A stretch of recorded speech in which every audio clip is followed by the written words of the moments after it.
hapon po. Balik na naman tayo sa ating pagtataniman kasi kanina nagtanim tayo doon. Ngayon dito na naman tayo at para matapos na to. At yan po yung ating iba na tataniman pa. Yan pa. Malawak pa. Pero yung pa, maliit pa yung ating mga binhi po yan. Maliit pa. Yan na po. Maliit pa yan. Kasi para bunutin yan pagkatapos mga ilang araw na lang ito muna yung ating tinaniman kanina. Yan. Yan po yung ating tinaniman kanina ng umaga. Yan po yung ating tataniman pa. Nakahanda na po yan para mataniman pag mabunot tayo yung ating bini na ating isinaboy ng ilang araw.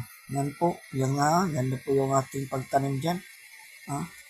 Kasi maliliit pa yung ating bini dyan.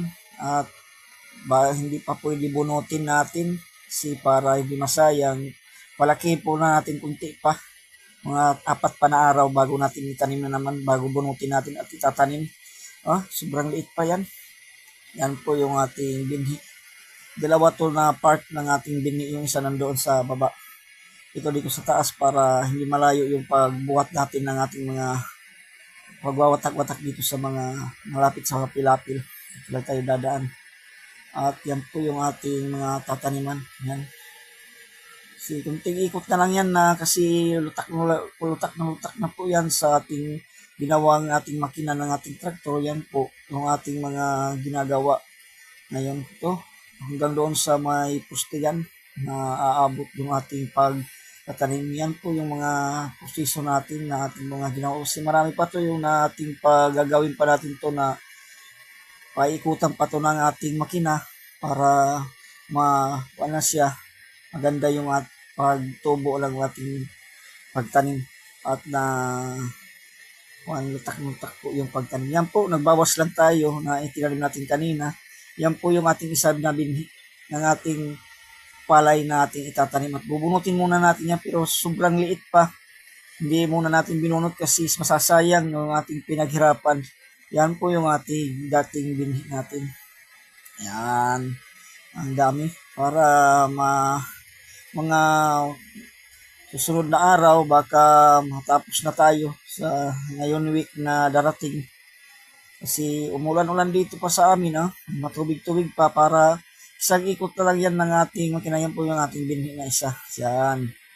Hanggang doon sa may puno. Hanggang doon sa may poste po doon sa mga puno pa din sa kabila.